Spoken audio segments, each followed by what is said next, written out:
On this week's GCN Racing news show, how many kilometres does a pro ride in a single year? 25,000, 30, 35, 40,000 kilometres? I'll reveal the biggest numbers of 2022, including who got the most kudos, who did the most elevation gain, and who did the most hours. Plus, WorldTour Racing is back with the Santos Women's Tour Down Under, and Thibaut Pinot is set to retire.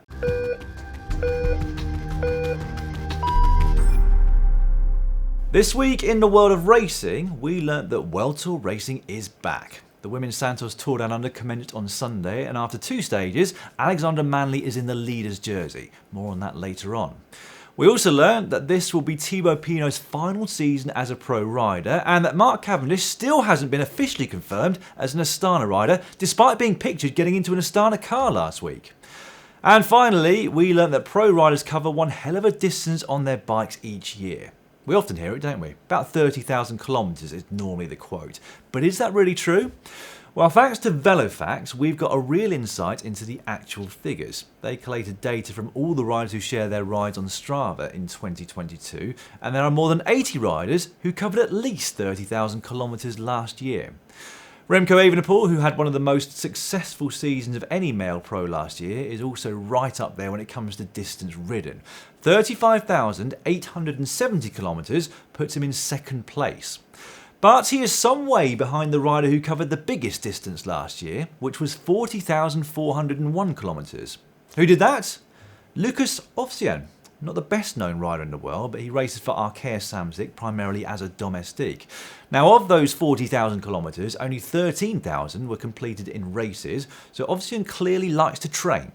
A lot. I've just been looking at his recent activity on Strava, and he's averaged almost 800 kilometres a week for the last 4 weeks, which is over 100 hours. Impressive stuff. But what about the rider who did the most climbing? Well, that accolade goes to Robert Hessing, who ascended over 590,000 metres in 2022. He likes to climb, does Robert. That's the equivalent of Everesting every 5 days, or thereabouts, for a whole year. And you can probably guess the female rider who climbed the most in 2022. Yep, Annemiek van Vleuten with 452,000 metres. When it comes to hours on the bike though, Van Vleuten puts most of the men away. Last year she uploaded 1,154 hours of activity to Strava, which is an average of 22 hours per week. Impressive, especially since that average will be skewed by the weeks that she took off the bike. The only pro rider to have done more hours? It's that man again, Lieuwe Westra, with a whopping 1,210 hours. Third place on that list is another female rider, Megan Armitage, who'll be riding for Arkea this year. Now, average speed is another stat that VeloFacts trawled Strava for. Now, this one is skewed by riders who only upload race data, but of those who seem to upload most of their rides, it's Cameron Worth who tops the table. He rode over 32,000 kilometres last year at an average speed just north of 40 kilometres per hour. Average! I mean, that's crazy, especially considering that he only did 5,000 kilometres in pro bike races last year, although Worth combines his road racing with Ironman triathlons, so presumably he spends rather a lot of time on his time trial bike. Right then, who got the most kudos? Well, if we look at single uploads, Mathieu van der Poel is at the top of the table. In fact, he holds the top 2 spots of last year. His win at the Ronde van Vlaanderen received over 80,000 kudos, and his Stage 1 Giro victory just over 70,000. The top 10 most liked riders of last year on Strava all came from either Van der Poel or Van Aert. And you have to look outside the top 20 to find anyone that isn't one of those two or Tadej Pogacar. Annemiek van Vleuten's upload of the final stage of the Tour de France Femmes avec Zwift received just under 30,000 kudos, which is around 3,000 more than Evenepoel got for his World Champs victory.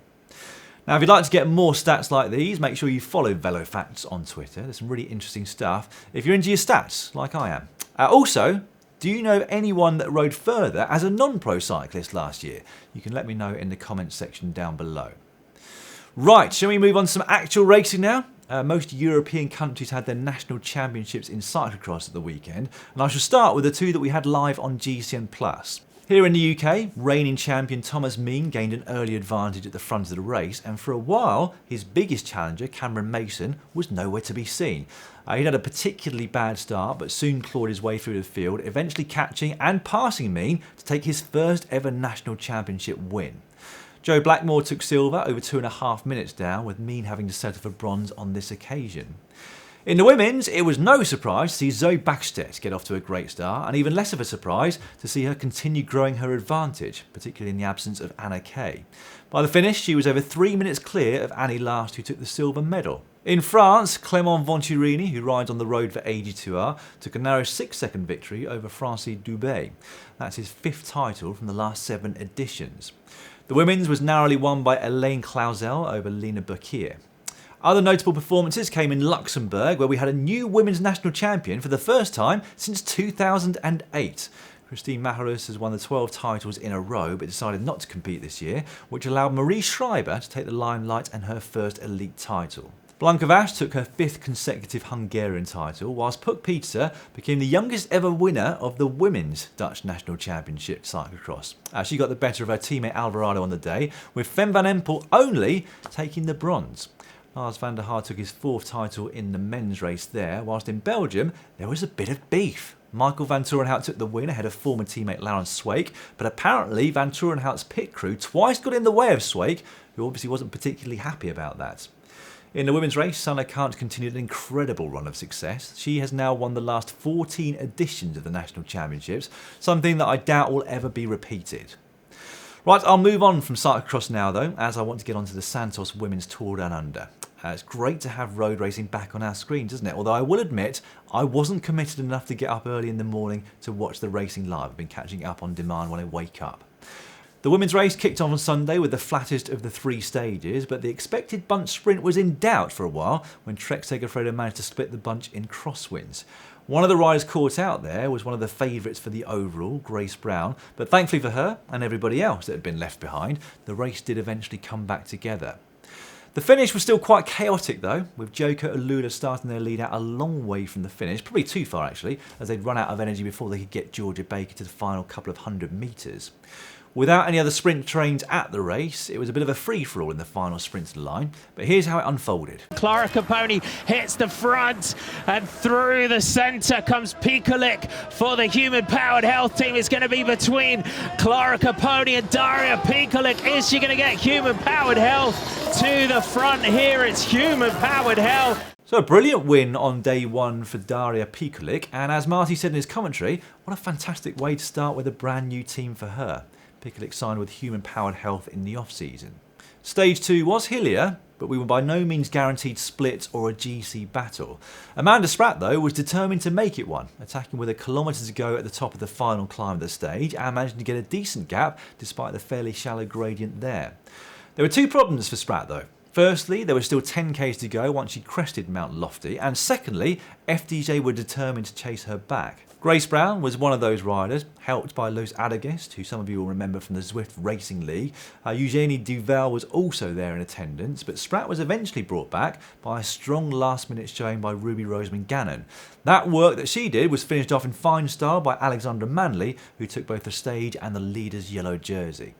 So going into the decisive final stage, which goes up the corkscrew, Manley leads Georgia Williams and Grace Brown by 8 seconds, with Roseman Gannon at 13 and Spratt with 14 seconds to make up.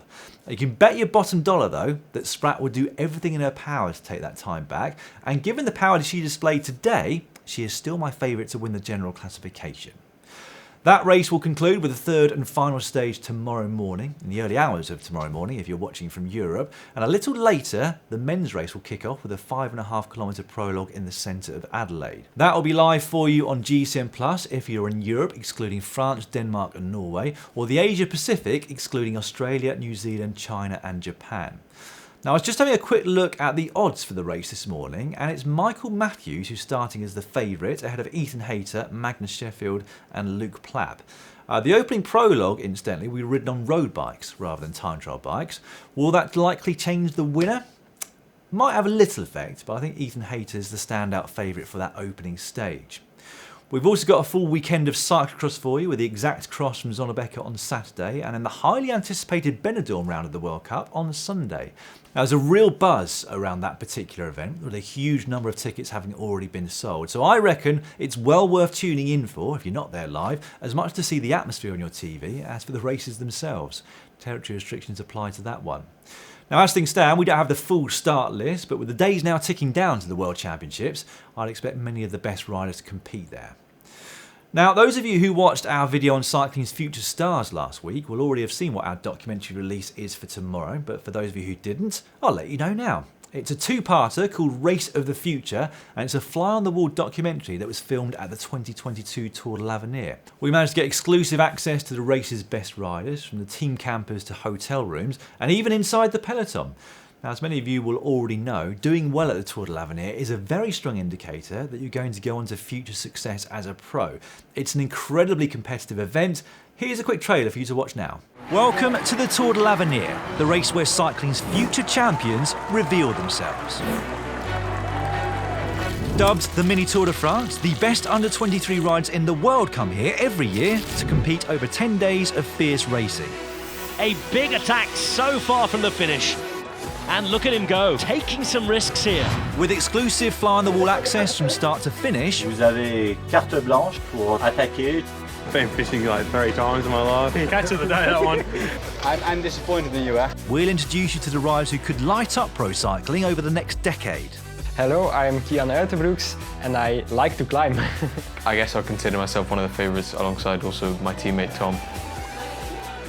It's going to haunt me for the rest of my life, that final corner. Over 2 films, we'll meet these young men on the cusp of stardom before the World Tour comes calling. This should be my piece of cake, hopefully. As mentioned, the first of those 2 films will be released tomorrow on GCN Plus, and make sure you check it out. A little more on Thibaut Pinot now, who, as I mentioned earlier, is going to retire from racing at the end of this season. Something I don't think many of us saw coming. It's quite a shock, actually, particularly as he's not really that old. He will turn 33 the day after the Giro d'Italia finishes this year. The news certainly made waves in France, with Pinot on the front cover of L'Équipe saying that he's ready for real life. No doubt that Pinot will be greatly missed in the sport once he calls it a day, because, well, he's a rider who, as well as achieving big things in the sport, also wears his heart on his sleeve, has always shown fallibility. And in an era where the sport is so data-driven and so calculated, Pinot's panache and emotion has always felt like a breath of fresh air. I'm sure we'll be cheering him on even more now that we know that this is his last season. One man making a welcome return to the sport, though, is Allan Peiper. He led Tadej Pogacar to his first Tour de France victory a couple of years ago, but recurring cancer forced him away from the sport so he could focus on rest and recovery. He, though, will be back with the UAE Team Emirates in a brand new role as part-time race analyst. Like Pinot, he's a very liked character in the sport of cycling, is Allan Peiper, and I'm really glad to see him back, but even more than that, glad that he's coming back to better health. Moving on, and we found out the route for this year's Vuelta a España at the official presentation last week. The race starts in Barcelona with a 14-kilometre team time trial on day 1, but already on stage 3, there's a summit finish in Andorra. The fearsome Angliru climb makes a return to the race this year, but I think that the hardest day of the race looks to be in the Pyrenees on stage 13. They will tackle the Tourmalet for the first time ever at La Vuelta as a summit finish, with the Obisque and Col d'Espandel coming before it. The race will conclude in Madrid, as it so often does. Now, another team has launched their new bike and jersey for 2023 in the last 7 days, and this time it's from the brand new Q36.5 team. A subtle and smart design is how I would describe the kit, but I've got to say I absolutely love the look of their Scott bike for this year. In contract news, Marie Schreiber has started a new 3-year contract with Team SD Works. She will actually continue to race cyclo-cross with her current teams, Tourman's Cross, until the end of February, and then transition to the road with her new team. Some race schedule news now from Mathieu van der Poel. After the Cyclo-cross Worlds at the start of February, this year on the road he will head to Strade Bianche, Tirreno Adriatico, Milano-San Remo, the Tour of Flanders and Paris-Roubaix. He will then take a short break before using the Tour de Suisse as his build-up to the Tour de France, and after that he will be competing at the World Championships road race in Glasgow. Now, there was some great news for the team formerly known as Le Col Wahoo last week. Le Col pulled their sponsorship, so it had left the team in limbo, but they are able to continue this year with new funding from Life Plus. From this point, they will be known as Life Plus Wahoo. Now, it's with great sadness that I finished this week's show with the news that former pro Lieuwe Westra passed away at the weekend. The Dutchman spent a lot of his career helping others, but also picked up some brilliant results of his own, including stage wins at the Dauphiné, Catalonia and Paris-Nice. Now, from what I was reading yesterday, Westra had been struggling with adjusting to life outside the sport, having retired at the end of 2016. And it's something that isn't really talked about enough in cycling or in any pro sport. That transition is often very hard. Pro athletes are used to a very regimented, planned and structured life with clear goals. And if they aren't lucky enough to find something afterwards that motivates them and keeps their minds focused, it can be very easy to find yourself quite lost. Now, initial reports, there was no indication that Westra took his own life, and I really hope that that is the case. Our sincere condolences go out to his family and friends. Rest in peace, Lieuwe.